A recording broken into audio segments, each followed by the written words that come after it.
I was part of the group that back in '91, '92 that reopened it when it was a movie house. The movie house shut down. It became a live theater building. It became the Walker Theatre. And what never happened from that point forward was that sort of consistent capital investment. You need to reinvest in these buildings or they will move backward physically. In a word, I mean, this setting is spectacular. The balconies, what has been restored, what has been maintained, and the original design of it makes for a fantastic performance setting. The acoustics from the stage, the acoustics in the audience, the close proximity. If you are the singer, you can see the whites of the eye of the furthest audience member at the back of the hall. So that in itself is the magic of this space. When you call that number, they don't answer. One of the key things wrong with this building is its inability to manage the washroom requirements of today's audience. So here we've got a functioning washroom, but it's just in a state that's not usable. You could re-outfit this room for very little money, but you got to just manage a way to get the audience down here. The public will stop there. This becomes a staff lounge. This becomes a staff washroom where there's functioning plumbing. Now I'm talking 60 and 70-year-old fixtures. So they actually wallpapered this old-looking wallpaper was put in for a movie that was shot here about 15 years ago, and the fake blood from where Christopher Plummer fake murdered Margot Kidder while the movie was shot here. Under the audience area of the theater, slope ceiling because the floor slopes above. You see the original holes. This was how air conditioning occurred in the original state. Ice on slabs in here with fans pushing it through the holes in the floor. What's this?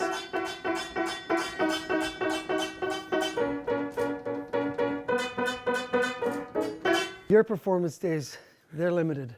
We've envisioned this as being a fully decked out catering lounge where the artists, their crew, their staff would come and eat, and these armies move on their stomach. You have to feed these guys breakfast, lunch, and supper.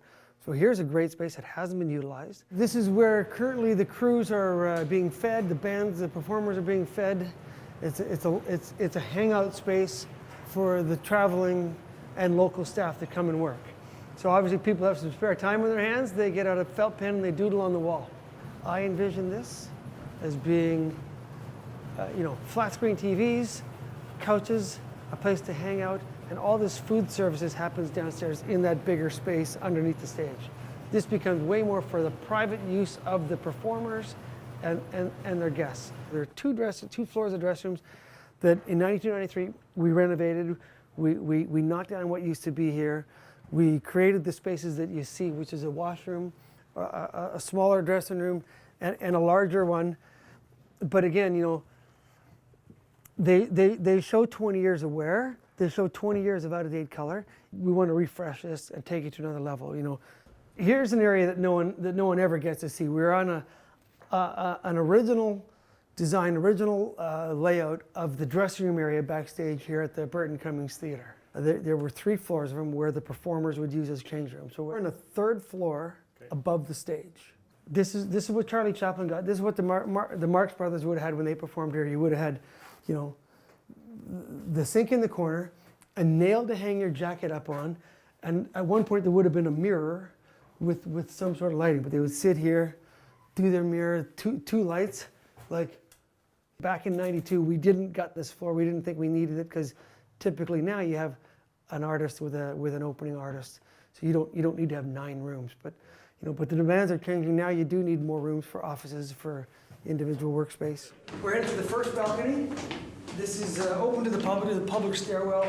If you've got tickets, great seats up here at the 100 level.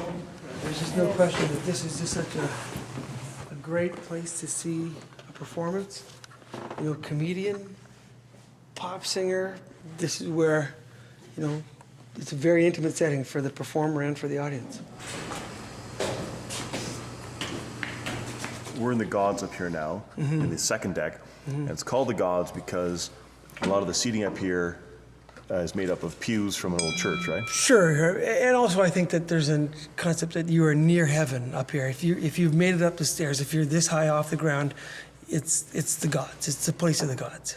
long term, these can't continue and have a viable building.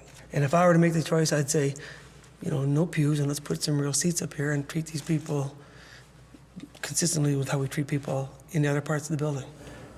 I think it's a gem. I think it's a great space, and I think that this model, this size of building, has a significant business opportunity in every town. And I think of like the Beacon in New York, the Fillmore in San Francisco, or the Fillmore in Denver, the Showbox in Seattle. This is a nice niche.